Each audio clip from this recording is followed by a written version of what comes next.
Concentration जो था हमने पढ़ा था दो तरह के होते हैं, फिजिकल और केमिकल मेथड। फिजिकल मेथड में बेटा gravity separation, flotation, magnetic separation सब होता है। केमिकल मेथड में लीचिंग होती है। तो भाई सब में आपको मैग्नीशियम दिखाई दे रहा है, सिर्फ किस में दिखाई नहीं दे रहा, वो आपको दिखाई नहीं दे रहा Fe3O4। याद रखो चाहे कैल्सिनेशन हो चाहे रोस्टिंग हो, टेम्परेचर इतना ही रखा जाता है कि मेटल या और वॉटएवर जो भी है वो मेल्ट ना हो। हाँ, मान लो कोई क्या कहते हैं पर्सन है जिसको क्या किया, कुछ गुंडों ने किडनैप कर लिया लाइक दैट, है ना, तो ये जाएंगे उस पर्सन को छुड़ा के लाएंगे, है ना, तो वो पर्सन क्या हो गया, एक रिक्वायर्ड मेटल हो गया, और जो गुंडे हो गए वो क्या हो गए भाई मेरे, वो हो गए इम्प्योरिटीज। हेलो एवरीवन, जय श्री कृष्ण, क्या हालचाल, सब बढ़िया, फाइन। चलिए, तो आज हमारा रहेगा चैप्टर कौन सा, मेटलर्जी। बहुत ही इंपॉर्टेंट चैप्टर है बेटा, इसमें से कई तरह के क्वेश्चंस आते हैं, तो मैं भी आज आपके लिए बहुत सारे क्वेश्चंस लाया हूं, लेकिन थ्योरी बेस है तो इसलिए ज़्यादा टाइम नहीं लगेगा अपन को सॉल्व करने में। तो आइए बिना टाइम बर्बाद किए और शुरू करते हैं क्वेश्चंस सॉल्व करना। Okay, number 1, Which of the following does not contain magnesium? किसमें है मैग्नीशियम, किसमें मैग्नीशियम नहीं है? तो हमें ये सारे के सारे पता होने चाहिए। जैसे बेटा मैग्नेटाइट, आयरन का ओर होता है Fe3O4, मैग्नीशियम नहीं होता, ठीक है ना, एक ही इसका आंसर हो गया। लेकिन बाकी को भी देखे लेते हैं। मैग्नेसाइट की बात करें, MgCO3 मैग्नीशियम होता है। एस्बेस्टोस की बात करें, Mg3Si2O5OH4। बेटा मैग्नीशियम पे +2 चार्ज होता है, कितने मैग्नीशियम है, 3, और एक Si2O5 पे -2 और OH पे -4। बात समझ में आ गई? तो ये सारे के सारे आपस में बैलेंस हो रहे हैं, करेक्ट। तो by the end summary is this, ये एस्बेस्टोस हो गया। कार्नेलाइट क्या है बेटा, KCl.MgCl2.6H2O, करेक्ट। तो भाई सब में आपको मैग्नीशियम दिखाई दे रहा है, सिर्फ किस में दिखाई नहीं दे रहा, वो आपको दिखाई नहीं दे रहा Fe3O4 में। तो पहला ही इसका आंसर क्या हो गया बेटा, सही हो गया। नाउ नेक्स्ट क्वेश्चन की बात करते हैं। ये बहुत ही सिंपल क्वेश्चन है, carnallite does not contain, carnallite में क्या नहीं है। अभी अभी हमने फॉर्मूला देखा KCl.MgCl2.6H2O, करेक्ट। ये क्या है, ये एक तरह का डबल सॉल्ट है। अगर आपको याद हो तो शुरुआत में मैंने बताया था, कोऑर्डिनेशन की शुरुआत में, डबल सॉल्ट है। पानी में आप इसको डालोगे, K+ देगा, Mg+2 देगा और Cl- आयन देगा, यानी कि ये सब इसमें पाए जाते हैं। तो क्या नहीं पाया जाता, कैल्शियम नहीं पाया जाता। फाइनल आंसर क्या हो गया बेटा, बॉम्बे। नेक्स्ट क्वेश्चन देखते हैं। Among the following statement, the incorrect one is, कौन है इसमें इनकरेक्ट है?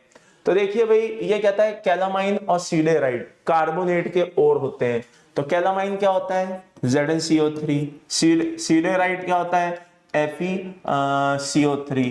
तो भैया ये तो दोनों कार्बोनेट के ओर हैं, ठीक है। अर्जेंटाइड क्या होता है, Ag2S, और ये क्या होता है, Cu2O, और ये कह रहा है ऑक्साइड ओर है। गलत बात, ये ऑक्साइड ओर नहीं है। Cu2O तो है लेकिन Ag2S तो नहीं है, वो तो सल्फाइड ओर है। अच्छा, ये होता है बेटा ZnS, क्या होता है, ZnS, और ये होता है FeS2, तो ये सल्फाइड ओर है, ये बात सही है। मेलाकाइड को भी देखे देते हैं साहब, ये होता है CuCO3.CuOH होल ट्वाइस, इसे मेलाकाइड कहते हैं, ग्रीन कलर का होता है। एज्यूराइड क्या होता है, 2CuCO3.CuOH होल ट्वाइस। तो भाई मेरे ये एज्यूराइड होता है, और ये भी क्या है, कॉपर के ओर है, दोनों ही, दोनों में कॉपर प्रेजेंट है। तो कुल मिलाकर के हमारा फाइनल आंसर क्या हो गया बेटा, बॉम्बे। नेक्स्ट क्वेश्चन देखते हैं। फूल्स गोल्ड पूछा है भाई, यानी कि FeS2 की बात करें, किसकी बात करें बेटा, FeS2 की बात करें, ठीक है। और इसको हम किस नाम से जानते हैं बेटा, आयरन पायराइड्स के नाम से जानते हैं, क्लियर है। हॉर्न सिल्वर क्या होता है बेटा, AgCl होता है। कॉपर पायराइड क्या होता है, CuFeS2 होता है। और ब्रॉन्ज क्या होता है बेटा, ये एक तरह का एलॉय होता है, Cu और टिन का, क्लियर है। तो फाइनल आंसर क्या हो गया, फुल स्कोर दिस। चलिए next question. Which one of the following is not a method of concentration of ore? देखिए कंसंट्रेशन जो था हमने पढ़ा था दो तरह के होते हैं, फिजिकल और केमिकल मेथड। फिजिकल मेथड में बेटा gravity separation, froth flotation, magnetic separation सब होता है। केमिकल मेथड में लीचिंग होती है। तो इस हिसाब से इसका आंसर क्या होता है? डी होता है। बहुत सिंपल क्वेश्चन है, क्लियर है। चलिए नेक्स्ट क्वेश्चन की बात करते हैं। नेक्स्ट क्वेश्चन क्या है? In froth flotation process, I repeat, in froth flotation process, बात समझ में आ रही है? पाइन ऑयल का काम क्या होता है? बेटा देखो पाइन ऑयल का एक ही फंक्शन होता है, फ्रोथ बनाना, झाग बनाना।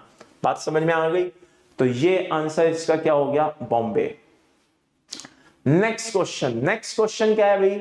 नेक्स्ट क्वेश्चन क्या रहा है? Collectors are substance which help in attachment of an ore. Okay, चलिए ये क्वेश्चन ये कह रहा है कि भाई इंडस्ट्री में सबसे पॉपुलर कलेक्टर कौन सा है, यानी कि जो ओर को कलेक्ट करने का काम करता है। तो भाई वो है सोडियम इथाइल ज़ैंथेट। फॉर्मूला होपफुली आप लोगों को याद होगा, ठीक है ना? ये इसका फॉर्मूला होता है लाइक दिस। और याद करिए इसका ये वाला जो पार्ट होता है, ये वाला जो पार्ट होता है ये इसका कैसा होता है? हाइड्रोफिलिक होता है। ये वाला पार्ट इसका हाइड्रोफोबिक होता है। और ये यहाँ पे सल्फाइड ओर को एब्जॉर्ब कर लेता है और एब्जॉर्ब करके ऊपर ले आता है। तो सोडियम इथाइल ज़ैंथेट का काम होता है सल्फाइड ओर को कलेक्ट करना, नाम ही पड़ गया कलेक्टर। चलो next question, in the cyanide process involving extraction of silver. ठीक है भाई, सिल्वर के लिए एक्सट्रैक्शन में इन्वॉल्व है। जिंक का क्या यूज होता है भाई? जिंक का क्या यूज होता है आइए जरा देखे लेते हैं।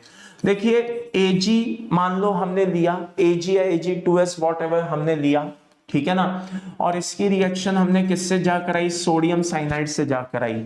तो ये फाइनली याद करो एक कॉम्प्लेक्स बनता है AgCN होल ट्वाइस। कुछ याद आया?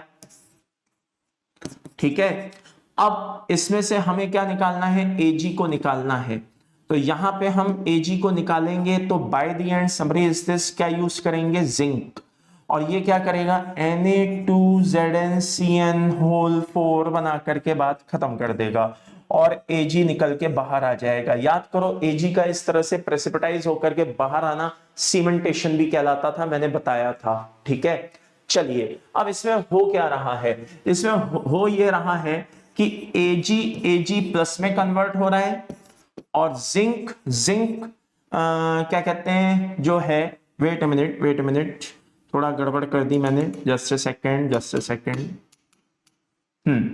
इसमें हो ये रहा है कि Ag प्लस Ag में कन्वर्ट हो रहा है और जिंक जो है वो Zn+2 में कन्वर्ट हो रहा है। अब सही है, ओके।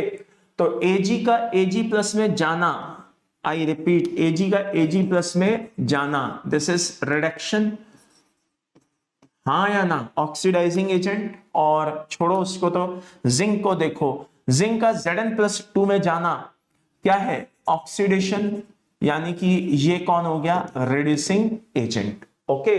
तो फाइनली यहां पे जो जिंक है वो रिड्यूसिंग एजेंट का काम कर रहा है। तो आंसर इसका क्या हो गया बेटा? बॉम्बे हो गया। इसका आंसर क्या हो गया? बॉम्बे हो गया। MacArthur Forrest cyanide process कहलाता है। याद करो मैंने बताया था Ag और Au दोनों के लिए यूज होता है, अगर आपको याद हो तो, ठीक है ना? चलिए, calcination is the process of heating the ore. अब ठीक है, कैल्सिनेशन एक प्रोसेस है जिसमें आप क्या कर रहे हो? हीट कर रहे हो किसको? ओर को। तो इसमें से अपन को देखना है कौन सा स्टेटमेंट सही है। क्या इनर्ट गैस की प्रेजेंस में किया जाता है? नहीं। क्या एयर की प्रेजेंस में किया जाता है? नहीं। क्या एयर की एब्सेंस में किया जाता है? हाँ। क्या वहां पे कैल्शियम मैग्नीशियम ऑक्साइड की प्रेजेंस होना जरूरी है? नहीं। रीजन जरा ध्यान से देखना, ये ZnCO3 है। तो ZnCO3 को जब आप हीट करोगे तो ये ZnO प्लस CO2 में ब्रेक होके बाहर आ जाएगा और इसी को कैल्सिनेशन कहते हैं। अब इसमें एयर की जरूरत ही क्या है? इसमें तो बस टेम्परेचर हाई लेवल का होना चाहिए और ये हाई लेवल का टेम्परेचर क्या करेगा बेटा? आराम से इनको ब्रेक करेगा। और फाइनली तो इसमें एयर की प्रेजेंस जरूरी नहीं है। नेक्स्ट क्वेश्चन आता है, when roasting is carried out. Roasting जब हो रही होती है ना, तो बताइए कौन कौन से स्टेटमेंट सही हैं? सल्फाइड और कन्वर्ट हो जाता है ऑक्साइड और सल्फेट में, हाँ। मान लीजिए आपका ZnS है और ये रोस्टिंग हो रही है, तो एयर की प्रेजेंस में होती है, कैल्सिनेशन एयर की एब्सेंस में होता है, ये एयर की प्रेजेंस में होता है। तो by the end summary is this, ये क्या बनाएगा, ZnO बनाएगा और SO2 को निकाल बाहर करेगा। लेकिन अगर मान लो टेम्परेचर थोड़ा सा कम रह गया, ठीक है ना, 750 800 डिग्री से क्या रह गया, 500 डिग्री रह गया, कम रह गया, तो क्या होगा, ZnSO4 भी बना डालेगा। तो याद करिए मैंने बताया था वो ZnO जो होता है वो मेजर प्रोडक्ट होता है, ZnSO4 माइनर प्रोडक्ट होता है। कुछ याद आया? तो पहला स्टेटमेंट तो सही है कि हाँ भाई सल्फेट और ऑक्साइड बनाएगा, पहला स्टेटमेंट तो सही है। अब यार जब आप इसको इतना हाई टेम्परेचर पे हीट कर रहे हो, रोस्टिंग में क्या होता है, टेम्परेचर की रिक्वायरमेंट होती है, तो वाटर तो वेपर बन के निकलेगा ही निकलेगा, खैर वो भी रिमूव हो जाएगा। और मेल्ट हो जाएगा नहीं, और तो याद रखो चाहे कैल्सिनेशन हो चाहे रोस्टिंग हो, टेम्परेचर इतना ही रखा जाता है कि मेटल या और वॉटएवर जो भी है वो मेल्ट ना हो। ओके, तो सेकंड सही हो गया, तीसरा सही नहीं है, फोर्थ भी सही है। जो भी इंप्योरिटीज होती हैं वो ऑक्साइड फॉर्म में कन्वर्ट हो जाती हैं। आई रिपीट, जो भी इंप्योरिटीज होती हैं वो ऑक्साइड फॉर्म में कन्वर्ट हो जाती हैं। तो ये स्टेटमेंट भी सही है। तो फाइनल स्टेटमेंट हो गया 1 2 का 4, यानी कि ऑप्शन नंबर सी करेक्ट है। आइए नेक्स्ट क्वेश्चन देखते हैं। In the aluminothermite process, aluminium किसकी तरह बिहेव करता है?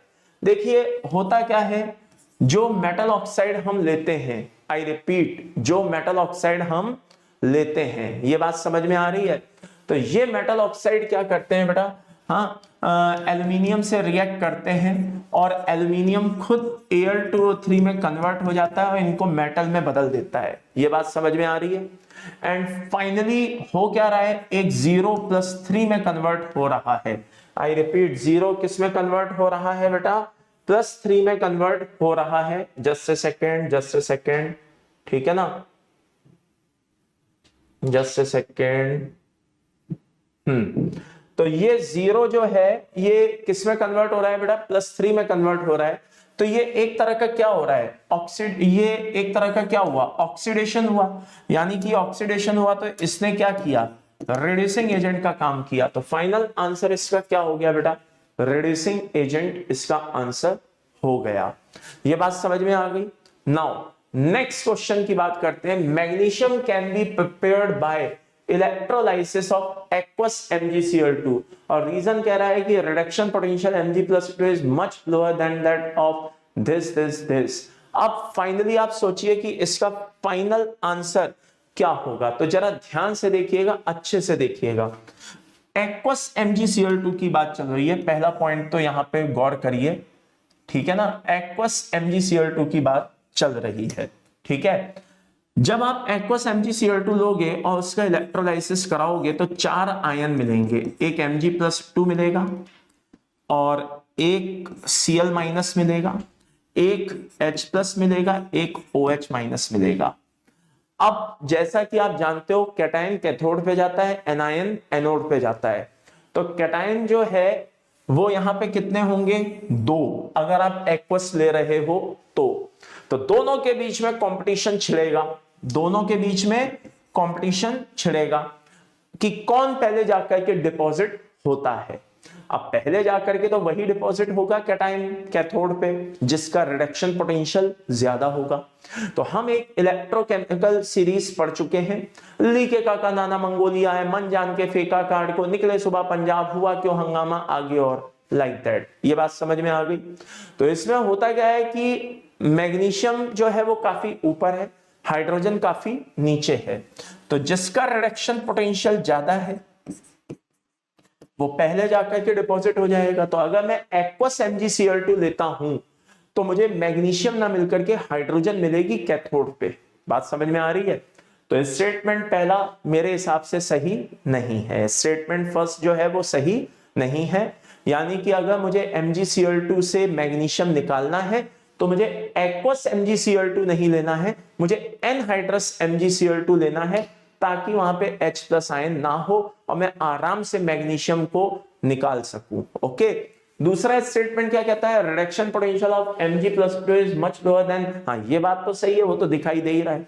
तो इसका आंसर क्या हो गया बेटा, डी हो गया। Statement 1 is false, second is true, बात खत्म। चलिए नेक्स्ट क्वेश्चन की बात करते हैं, आइए देखते हैं बेसिमराइजेशन किसके लिए होता है।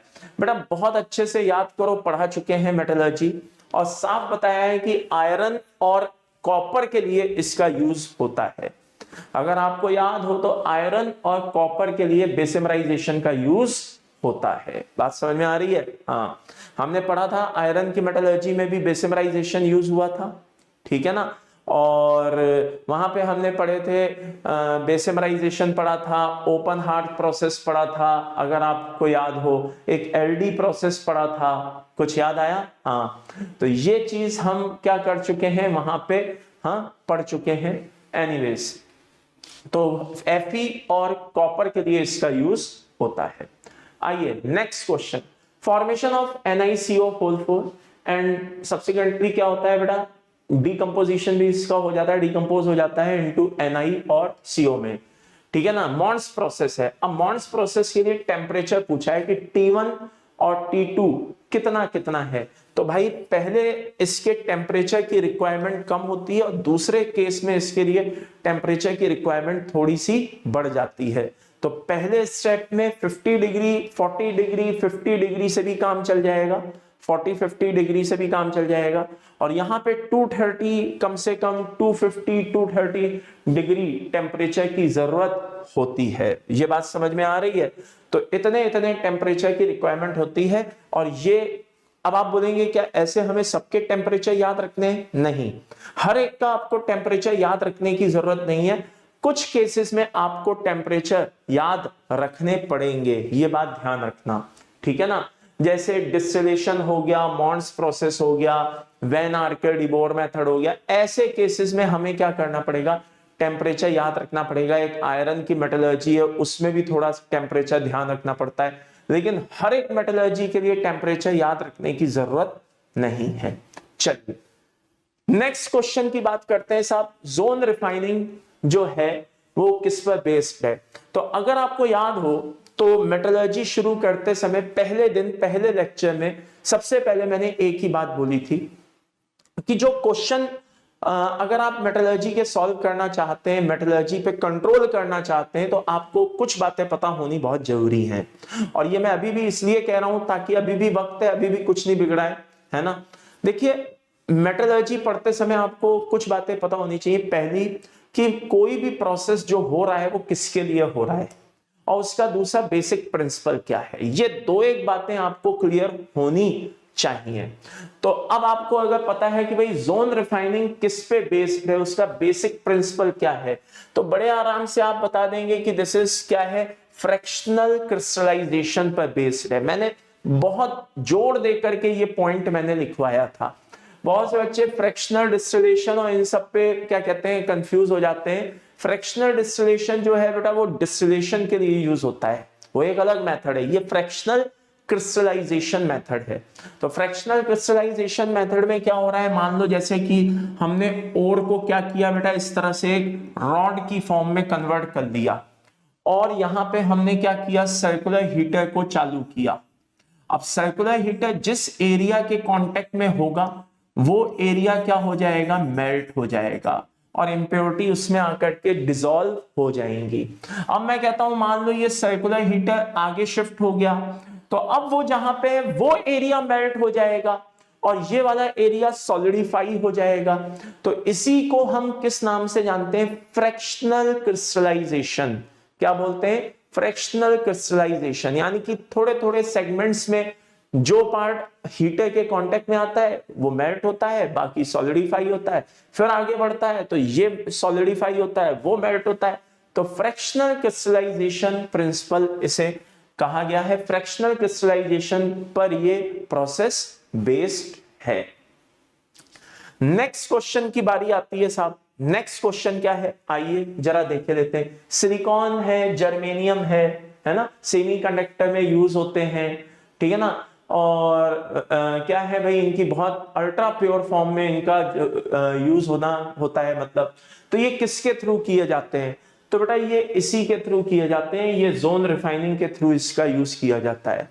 जोन रिफाइनिंग के थ्रू ये यूज किए जाते हैं। सिलिकॉन हो गया, जर्मेनियम हो गया, जो भी गैलियम हो गया, जो भी डायोड, सेमीकंडक्टर्स, इन सब में बनाने में यूज होते हैं, उन मेटल्स के लिए इसका यूजली यूज किया जाता है।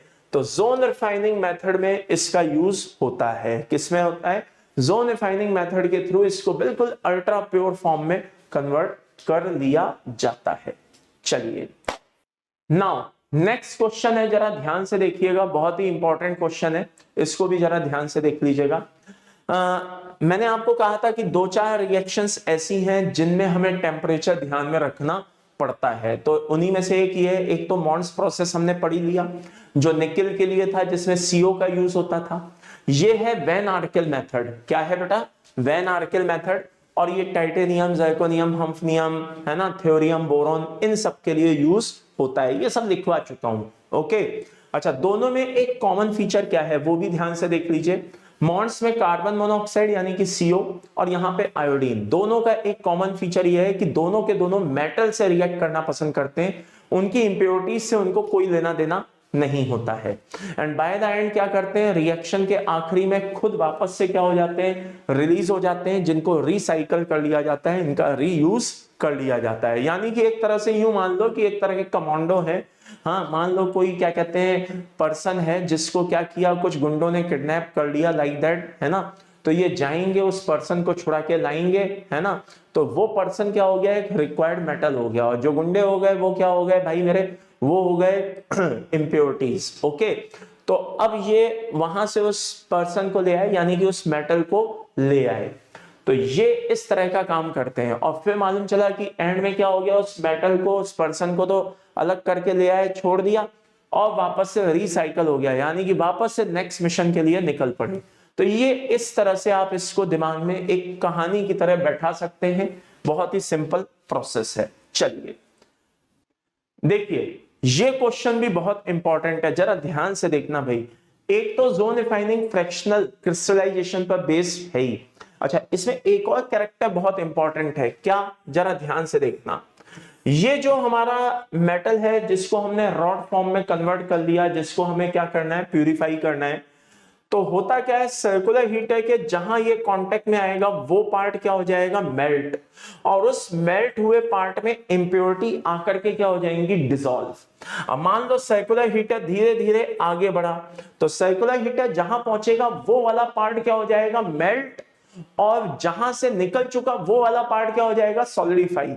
लेकिन इस बीच क्या होगा? इंप्योरिटीज भी इसी के साथ आगे बढ़ती जाएंगी। कहने का मतलब है, जो इंप्योरिटीज होती हैं उनका नेचर होता है कि वो मॉल्टन फॉर्म में, जो फेज होता है, जो मेटल का मॉल्टन फेज होता है, उसमें वो ज्यादा डिसॉल्व होती हैं एज कंपेयर टू सॉलिड।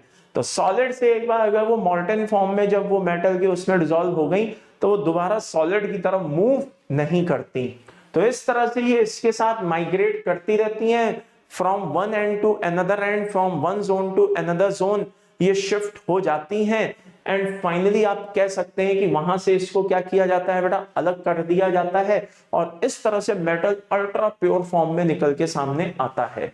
तो इसमें यही चीज बताई गई है, greater solubility of the impurities in molten state than in the solid state. और यही स्टेटमेंट इसका क्या है? Correct. Next question, refining of silver is done by. Silver की रिफाइनिंग किससे की जा सकती है? यहां पे आप देख सकते हैं ध्यान से। अब सिल्वर सुनते ही बहुतों के दिमाग में क्या होता है ना, सबसे पहले तो वो याद आता है मैकआर्थर प्रोसेस। भाई वो क्या है? एक तरह की लीचिंग है। यहां पे रिफाइनिंग की बात हो रही है। तो रिफाइनिंग में बात को समझिए, कौन किसको यूज किया जाता है? आई रिपीट, रिफाइनिंग में किसको यूज किया जाता है? तो अभी मैंने एक लाइन बोली थी आपको, अभी एक लाइन बोली थी। मैंने क्या बोला था? मैंने बोला था कि हमेशा इस बात का ध्यान रखिए, कोई भी जो मेथड है, आई रिपीट, कोई भी जो मेथड है वो आपको पता होना चाहिए कि यार ये मेथड किसके लिए है और इसका बेसिक प्रिंसिपल क्या है। ये मेथड किसके लिए है और इसका बेसिक प्रिंसिपल क्या है। तो ये आपको पता होना चाहिए। तो आइए जरा देख लेते हैं ध्यान से कि ये मेथड किसके लिए है और इसका बेसिक प्रिंसिपल क्या है। तो जरा ध्यान से देखिएगा। Refining of silver is done bye, liquation की बात करें तो भाई ये SN, PB और BI के लिए होता है। पोलिंग की बात करें तो भैया ये कॉपर और टिन के लिए होता है। क्यूपलेशन की बात करें तो ये AG और AU जैसों के लिए होता है। और वैन आर्केल की बात करें तो अभी बता ही चुका हूं, टाइटेनियम, ज़िरकोनियम, हम्फ्रियम, थोरियम, बोरॉन इन जैसों के लिए होता है। तो फाइनल आंसर इसका क्या होता है बेटा? फाइनल आंसर इसका C होता है। ठीक है ना, लीजिए आगे बढ़ते हैं। अगला क्वेश्चन क्या आ रहा है? When an impurity in a metal has greater affinity for oxygen and is more easily oxide than metal itself, then the metal is refined by। देखिए इस क्वेश्चन में बड़ी सीधी सी बात वो कह रहा है क्या कि when an impurity in a metal has greater affinity for oxygen, यानी कि मेटल के साथ जो इम्प्योरिटी है उसकी एफिनिटी ऑक्सीजन को लेकर के क्या है, ज्यादा है, and more easily oxidized than the metal itself, then the metal is refined by। यानी कि एक मेटल है जिसको रिफाइन कराना है और एक उसमें इम्प्योरिटी है वो भी एक तरह का वो भी मेटल की इम्प्योरिटी है जिसको ऑक्सीडाइज करके भगाना है। और मजे की बात, उस मेटल की एफिनिटी ऑक्सीजन से ज्यादा होती है as compared to required metal. तो देखो यार, ये होता है जैसे Ag, तो इसमें इंप्योरिटी होती है Pb की। अब अगर रिएक्टिविटी सीरीज की बात करें तो Pb ऊपर आता है, Ag नीचे आता है। तो जब आप इसको हाई टेम्परेचर पे एयर के कांटेक्ट में लाओगे तो फाइनली Ag की रिएक्ट करने की नेचर क्या होगी, कम होगी। किसके साथ? ऑक्सीजन के साथ। Pb की ज्यादा होगी तो Pb PbO बना करके निकल लेगा। बात समझ में आ रही है? तो कौन रह जाएगा पीछे? आपका Ag।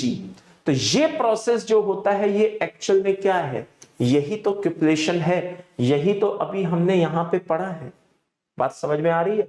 बस यही मेथड क्या है, क्यूपलेशन है। आइए नेक्स्ट क्वेश्चन की बात करते हैं। बहुत ही सिंपल है, प्योरली डेटाबेस है, आपको पता होना चाहिए, बहुत इंपॉर्टेंट है। ब्लिस्टर कॉपर क्या होता है? देखिए ब्लिस्टर कॉपर, हाँ, प्योर कॉपर होता है, ठीक है। और कितना प्योर कॉपर होता है साहब? 98% तक प्योर कॉपर होता है। आई रिपीट, कितना? 98% तक प्योर कॉपर होता है। 2% इसमें अदर इंप्योरिटीज हो सकती हैं आयरन की, लेकिन 98% तक क्या होता है बेटा? प्योर कॉपर होता है। अच्छा, ब्लिस्टर कॉपर क्यों बोला जाता है? कॉपर के ऊपर जगह जगह क्या बन जाते हैं बेटा? बॉयल बन जाते हैं। और ये बॉयल क्यों बन जाते हैं? होता क्या है, बेसिमराइजेशन के दौरान जब हम कॉपर को क्या कर रहे होते हैं, है ना, यहाँ पे मतलब इसमें से इंप्योरिटीज को सब अलग कर रहे होते हैं एंड फाइनली इसको रिफाइन कर रहे होते हैं जब फाइनली, है ना, तो इसमें से SO2 गैस निकलती है। और ये SO2 गैस निकलने की वजह से इसमें ऊपर की तरफ फफोले बन जाते हैं, ब्लिस्टर्स बन जाते हैं, ठीक है ना, इसीलिए इसको ब्लिस्टर कॉपर बोला जाता है। तो ये पॉइंट याद रखना, वो कौन सी गैस है जिसकी वजह से कॉपर, ब्लिस्टर कॉपर दिखाई देता है? Answer is SO2। ओके, और 98% तक प्योर होता है, ये बात ध्यान रखिएगा। Iron obtained from blast furnace is, कौन सा आयरन है जो ब्लास्ट फर्नेस से निकलता है? देखो ब्लास्ट फर्नेस के बारे में आपको एक प्रॉपर नॉलेज होनी चाहिए। राम, सीता, फॉरेस्ट, चले, ये मैंने ट्रिक बताई थी। C मींस होता है combustion zone, R means reduction zone, S means slag zone, F means fusion zone, ये सब होता है। तो ये ब्लास्ट फर्नेस के 4 जोन होते हैं। फाइनली इन सब जोन से पास होते हुए जो आयरन हमें मिलता है वो पिग आयरन कहलाता है। और इस आयरन में क्या होती है बेटा? इंप्योरिटीज की प्रेजेंस होती है, इंप्योरिटी बहुत ज्यादा होती है और इसको क्या नाम दे दिया जाता है बेटा? Pig iron. पिग आयरन से फाइनली फिर आगे उसको रिफाइन करके उसमें से इंप्योरिटीज को अलग करके कास्ट आयरन बनाया जाता है, फिर स्टील बनाया जाता है। ये सारी चीजें अपन ने पढ़ी थी। चलिए डाउस प्रोसेस। डाउस प्रोसेस क्या है? डाउस प्रोसेस देखो दो एक जैसे प्रोसेस हैं, इसमें बच्चे अक्सर कंफ्यूज हो जाते हैं। एक तो डाउस प्रोसेस में कंफ्यूज हो जाते हैं और एक डाउन्स प्रोसेस में कंफ्यूज हो जाते हैं। देखो डाउस प्रोसेस मैग्नीशियम के लिए यूज होता है और डाउन्स प्रोसेस सोडियम के लिए यूज होता है, ये बात ध्यान रखना। क्लियर है भाई मेरे? तो फाइनली आप कह सकते हैं किसके लिए यूज होता है भाई, है ना, मैग्नीशियम के एक्सट्रैक्शन के लिए यूज होता है। किसके लिए यूज होता है बेटा, मैग्नीशियम के एक्सट्रैक्शन के लिए ये यूज होता है। Next question, in the commercial, ठीक है ना, electrochemical process for aluminium extraction of electrolyte, ठीक है ना, यूज इज, भाई कौन है जो इलेक्ट्रोलाइट इसमें यूज होता है। तो याद करिए, हम जो रिफाइनिंग पढ़ते हैं या जो हम रिडक्शन पढ़ते हैं तो उसमें एल्यूमिनियम के रिडक्शन में हम हॉल हेरोड पढ़ते हैं, रिफाइनिंग में हम क्या पढ़ते हैं, हूप्स प्रोसेस पढ़ते हैं। तो उसमें अलग अलग इलेक्ट्रोलाइट का यूज होता है। तो यहाँ पे एक्सट्रैक्शन में जो इलेक्ट्रोलाइट जो ऑप्शन दिए गए हैं उससे बेस्ट पार्ट जो है वो है कौन, सी पार्ट है, Al2O3, Na3Lf6 और CaF2, ठीक है ना, क्रायोलाइट और फ्लोस्फर। ये सब कॉम्बिनेशन मिलकर के क्या करते हैं बेटा, इलेक्ट्रोलाइट का काम करते हैं। 60%, 20%, है ना, और ये 20%, ठीक है। तो ये ओवरऑल मिक्सचर जो होता है दिस इज कॉल्ड इलेक्ट्रोलाइट, ठीक है ना, जो एल्यूमिनियम के एक्सट्रैक्शन में यूज होता है। नेक्स्ट क्वेश्चन, आजकल के समय में, आई रिपीट, आजकल के समय में मॉडर्न मेथड में स्टील की मैन्युफैक्चरिंग जब हमें करनी है तो आजकल सबसे ज्यादा कौन सा मेथड यूज हो रहा है, तो बेटा एलडी प्रोसेस यूज हो रहा है, लिंड्स डोनाविट्ज प्रोसेस।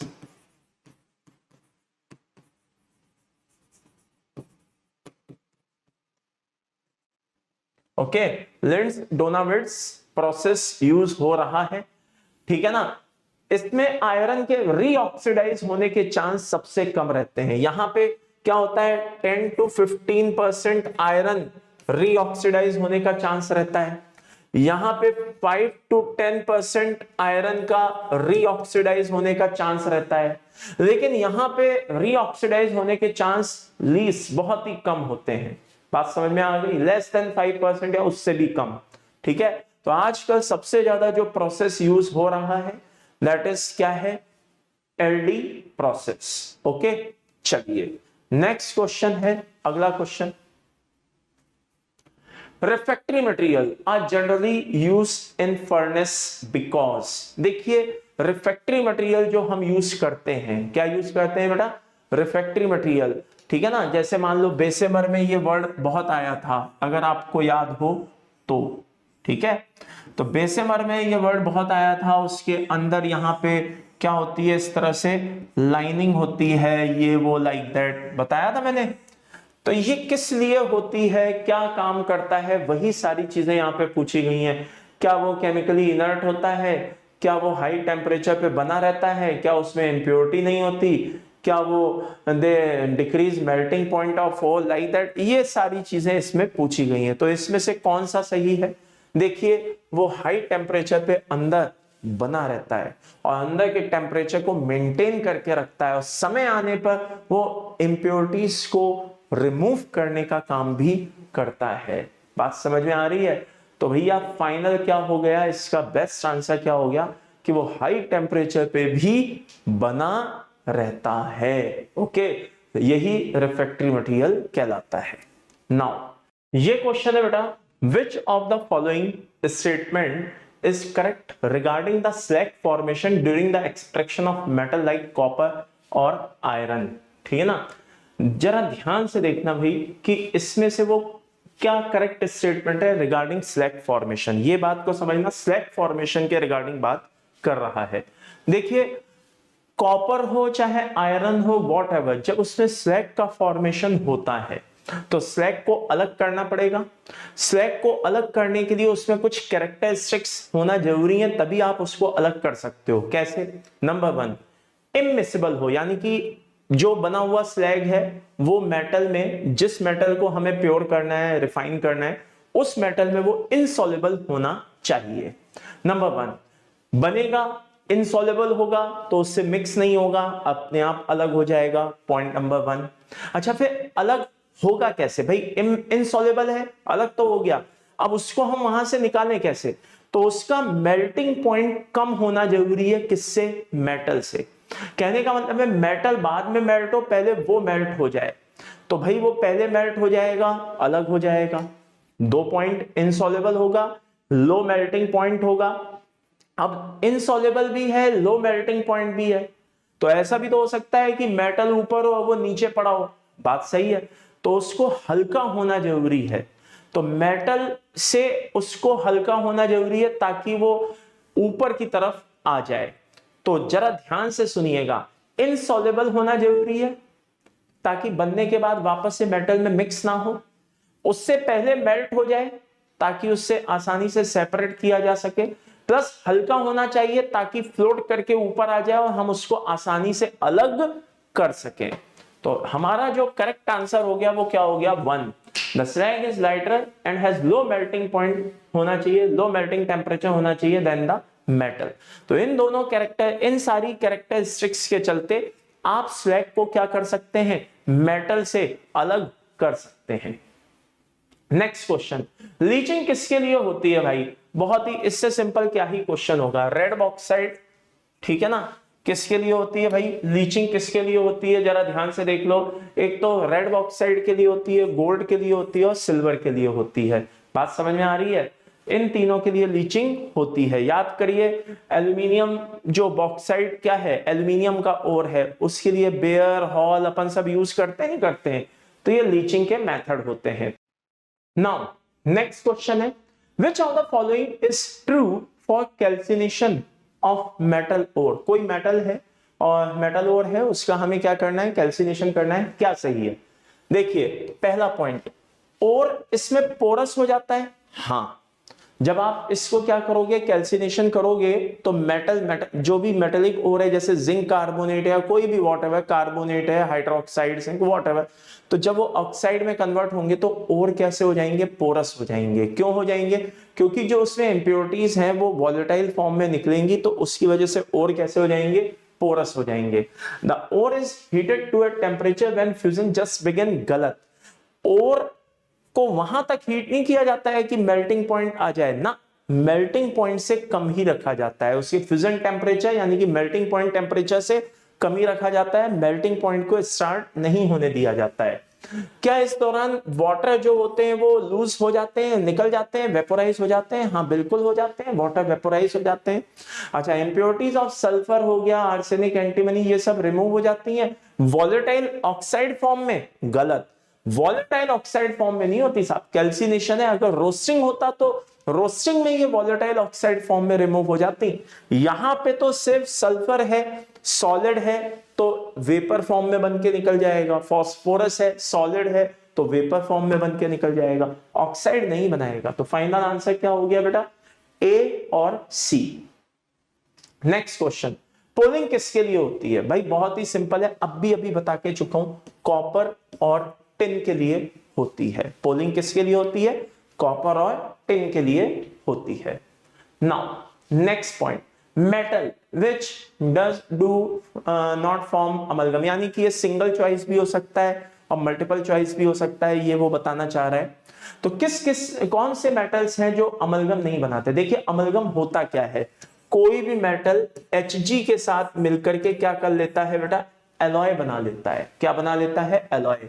और इसी को हम किस नाम से जानते हैं? अमलगम के नाम से जानते हैं। तो ये मेटल बहुत सारे हो सकते हैं, कोई भी हो सकते हैं, लेकिन कुछ ऐसे मेटल हैं जो अपने साइज के चलते Hg के साथ, ठीक है ना, मैनेज नहीं हो पाते और वो अमलगम बनाने में बिलीव नहीं करते। और वो कौन है? जैसे आपका एक आयरन हो गया, प्लेटिनम हो गया, ठीक है ना, एक और होता है टंगस्टन। बात समझ में आ रही है? हाँ, तो टंगस्टन जो होता है बेटा, ये भी क्या करता है बेटा, ये भी मेटल, ऐसा मेटल है जो एलॉय बनाना पसंद नहीं करता, अमलगम बनाना पसंद नहीं करता। किसके साथ? Hg के साथ। तो कौन कौन हो गए? आयरन हो गया, प्लेटिनम हो गया और टंगस्टन हो गया। ठीक है, चलिए नेक्स्ट क्वेश्चन देखते हैं। Which of the following process, ठीक है ना, are used for purification of bauxite ore? अब इससे सिंपल तो क्या ही होगा, ठीक है ना, हॉल, बेयर, सरपैक, ये सब एल्यूमिनियम के लिए यूज होते हैं, बॉक्साइड के लिए यूज होते हैं, ठीक है ना।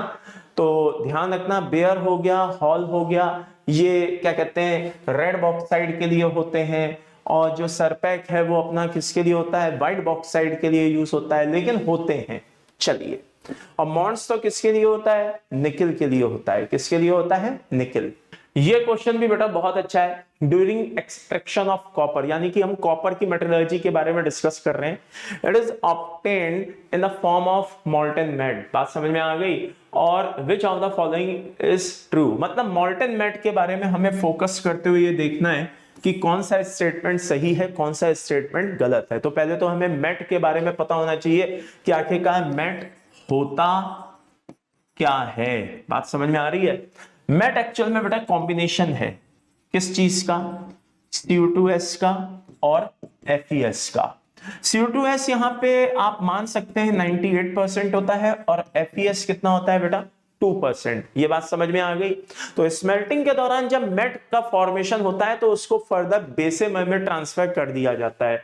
तो पहला स्टेटमेंट सही है, ये तो क्या है, ट्रू है। तो ये इसका आंसर नहीं होगा। क्या बेसेमर में जाने के बाद उसको इलेक्ट्रोलाइज कराया जाता है, नहीं। तो ये नॉट ट्रू पूछा है, तो ये स्टेटमेंट क्या है, नॉट ट्रू। तो एक आंसर तो हमें मिल गया क्या, बी। नाउ सेकंड ऑप्शन की बात करते हैं, सॉरी थर्ड ऑप्शन की बात करते हैं। क्या कि इसको एयर और सैंड से ट्रीट कराया जाता है, हाँ। कैसे, सबसे पहले जैसे मान लो हमने एयर पास कराई, तो एयर जब पास होगी तो बेटा ये क्या होगा, CO2O में कन्वर्ट हो जाएगा। ये किस में कन्वर्ट हो जाएगा, FeO में कन्वर्ट हो जाएगा। फिर हम सैंड लाएंगे, बोले तो SiO2 को लाएंगे। SiO2 क्या करेगा बेटा, इस FeO से रिएक्ट करेगा। ये बेस है, ये एसिड है। याद करो मैंने लक्स फ्लड कंसेप्ट पढ़ाया था, ठीक है ना। तो ये लक्स फ्लड कंसेप्ट, एक क्या है, एसिड एक बेस आपस में रिएक्ट करके स्लैग बना लेंगे, FeSiO3। और ये FeS जो है वो FeO से FeO में कन्वर्ट होके FeSiO3 बन के अलग हो जाएगा। ये बात समझ में आ गई।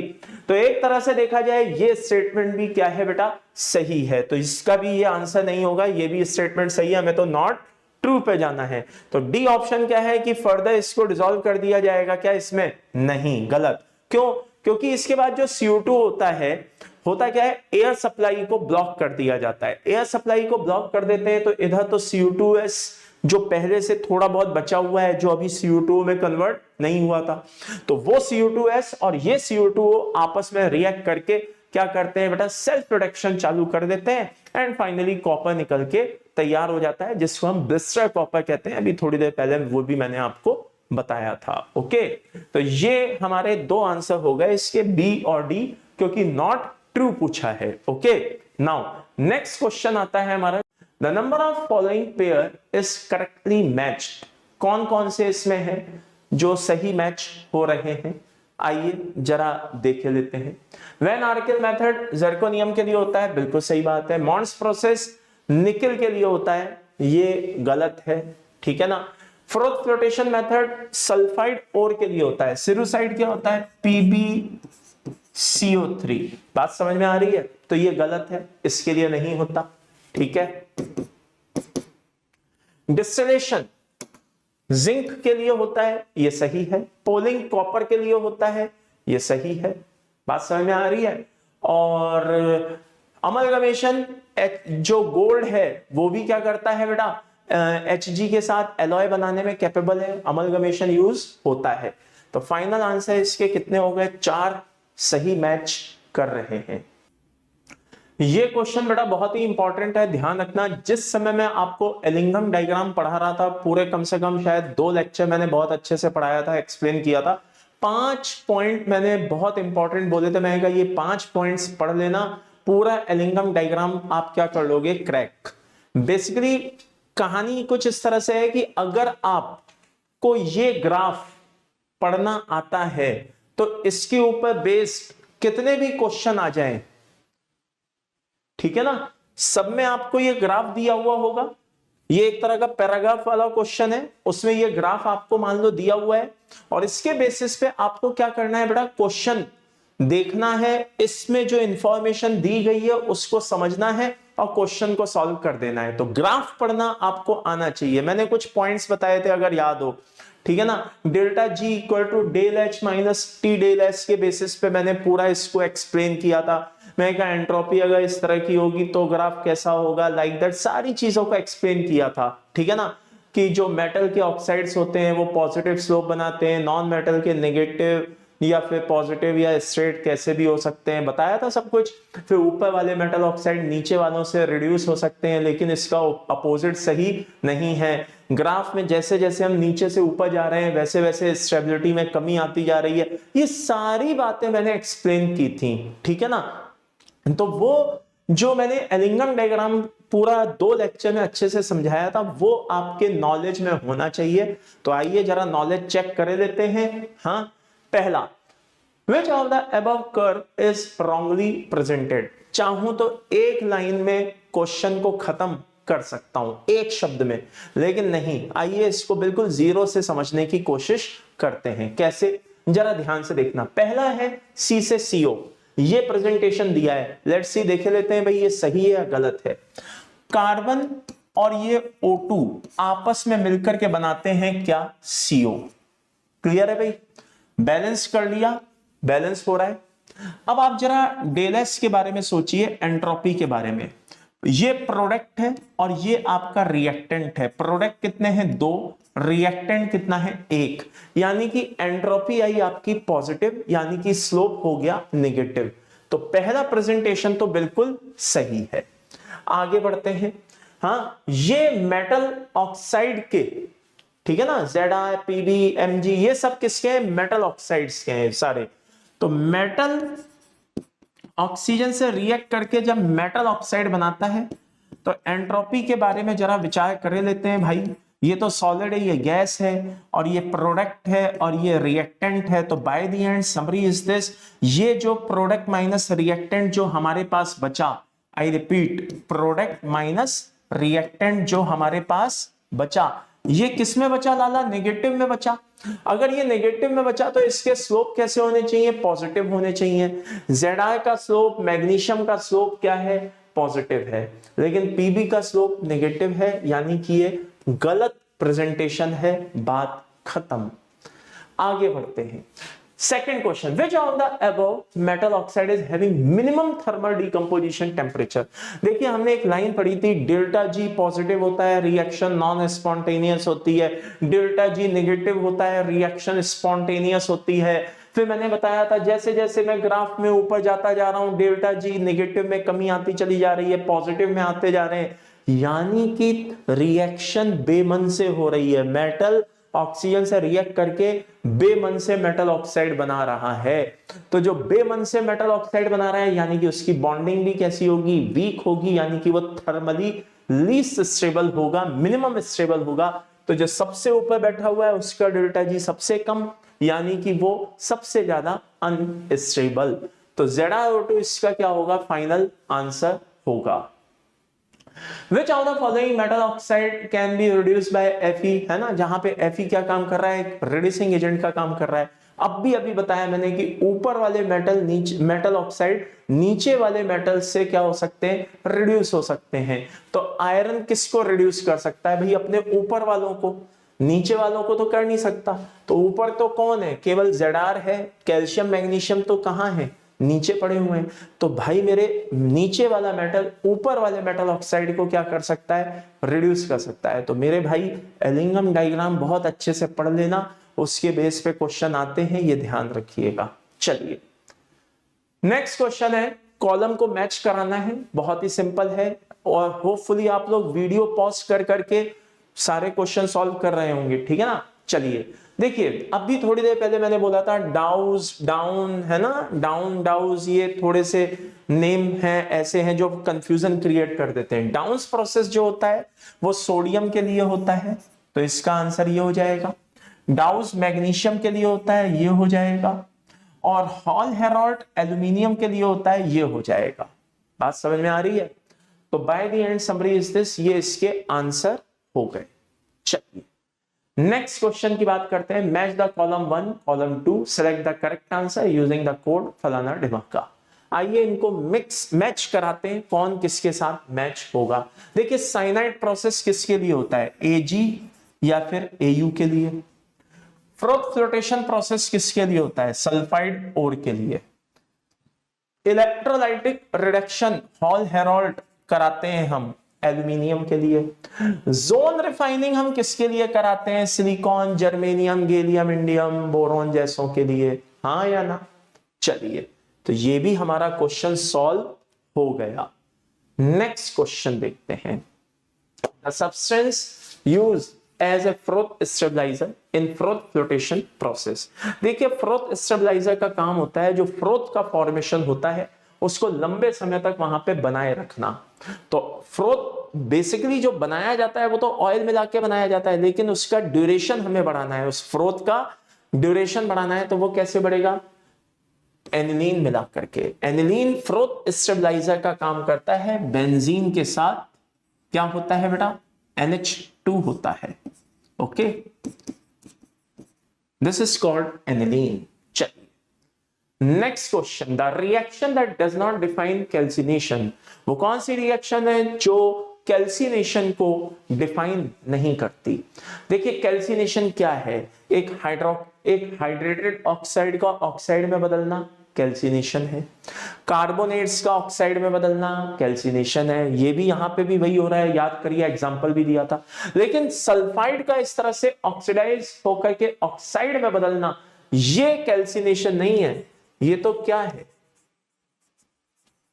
रोस्टिंग है। ये तो क्या है? रोस्टिंग है। तो by the end summary is this, ये कैल्सिनेशन को डिफाइन नहीं करता क्योंकि ये कौन है? रोस्टिंग है। Next question, electrolytic reduction of alumina to aluminium by Hall Heroult process is carried out. कैसे होता है? भी क्या होता है हॉल हेरॉल्ड प्रोसेस में? क्या होता है जब हम Al2O3 से क्या कर रहे होते हैं? एल्यूमिनियम को बना रहे होते हैं। क्या NaCl की प्रेजेंस होती है? नहीं चाहिए। क्यों चाहिए भैया? बिल्कुल नहीं चाहिए, है ना। चलो, क्या फ्लोराइड जैसे कुछ इसकी प्रेजेंस होती है? नहीं होती भाई, इसको भी नहीं चाहिए। तो फिर क्या होता है? In the presence of cryolite, हाँ, Na3AlF6 का यूज किया जाता है। एक्चुअल में Al2O3 को ब्रेक करने के लिए बहुत हाई टेम्परेचर की जरूरत होती है। ये क्रायोलाइट, फ्लोस्फार, है ना, ये जो इलेक्ट्रोलाइट्स होते हैं ये उस रिक्वायर्ड टेम्परेचर को कम कर देते हैं ताकि प्रोसेस आसानी से हो जाए, ताकि हमारी प्रोडक्शन कॉस्ट में कमी आ जाए। ओके, तो फाइनल आंसर क्या होगा बेटा? सी होगा। ठीक है, चलिए next question, the chemical composition of slag formed during the smelting process in the extraction of copper is। देखिए, स्मेल्टिंग में क्या हो रहा होता है, बहुत ध्यान से समझिएगा कि स्मेल्टिंग में हो क्या रहा होता है, चल क्या रहा होता है। वहां पे CuFeS2 मान लो हमने लिया है, तो CuFeS2 में आयरन भी है, आयरन है तो भाई FeO भी बनेगा। रोस्टिंग से जब हम आए हैं स्मेल्टिंग में, तो वहां पे हम क्या साथ लाए हैं? FeO को भी साथ लाए हैं। अब ये जो FeO है ये स्मेल्टिंग के दौरान SiO2 से रिएक्ट करता है और SiO2 से रिएक्ट करके क्या बना देता है बेटा? FeSiO3 बना लेता है। क्या बना लेता है? FeSiO3 बना लेता है। कहानी खत्म, यानी कि answer is Bombay. Next question, ओहो, ये तो वेल नोन है भाई, वही मैकआर्थर फॉरेस्ट प्रोसेस जो अपन ने पढ़ा था, MacArthur cyanide process, forest process, like that, है ना। क्या है? बहुत सिंपल है। यहां पे हमने गोल्ड को लिया है। क्या लिया है? गोल्ड को लिया है। XY को पूछा है कि बताओ इनमें से XY कौन है। बहुत सिंपल है, ये सब आपस में रिएक्ट करके फाइनली क्या बनाते हैं? यहां पे बनाते हैं NaAuCN होल ट्वाइस बनाते हैं। करेक्ट, ओके, ये बनाते हैं। अच्छा, अब ये जो है फाइनली क्या करेगा? जिंक से रिएक्ट करेगा। तो ये जिंक से रिएक्ट करके Na2ZnCN होल 4 बना के खत्म कर देगा और साथ में क्या निकाल देगा? Au को निकाल देगा। सीमेंटेशन, कुछ याद आया? ओके, तो यहां पे वही पूछा गया है X और Y कौन है। तो भाई ये X है, ये क्रॉस मत समझ लेना, ये X हो गया हमारा और ये हमारा कौन हो गया बेटा? Y हो गया। और इस हिसाब से हमारा ये आंसर हो गया। चल next question, extraction of copper from copper pyrite, ठीक है ना, CuFeS2 क्या होता है, क्या इसमें इन्वॉल्व है? देखिए, crushing followed by concentration of ore by froth flotation method, बिल्कुल सही बात है। CuFeS2 है, सल्फाइड और है, फ्रोथ फ्लोटेशन होगा, लेकिन उसके पहले क्रशिंग ग्राइंडिंग जरूर होती है, उसके बाद कंसंट्रेशन किया जाता है, पहले कूटा जाता है फिर सुधारा जाता है ना। हाँ, कूट के सुधारा जाता है, तो पहले क्रश किया जाता है फिर उसके बाद उसको सुधारा जाता है, यानी कि उसमें से इंप्योरिटीज को रिमूव किया जाता है, ठीक है ना। रिमूवल ऑफ आयरन स्लैग, बिल्कुल बात सही है, Fe है, इंप्योरिटी है, उसको तो अलग करना ही पड़ेगा FeSiO3 के फॉर्म में, अभी बताया था। Self reduction step to produce blister copper following evolution of SO2, बिल्कुल सही बात है। ब्लास्ट फर्नेस में क्या किया जाता है, एयर की सप्लाई को एक समय के बाद रोक दिया, ब्लास्ट फर्नेस या वो बेसेमर में एक समय के बाद एयर सप्लाई को रोक दिया जाता है बेसेमर में, ठीक है ना।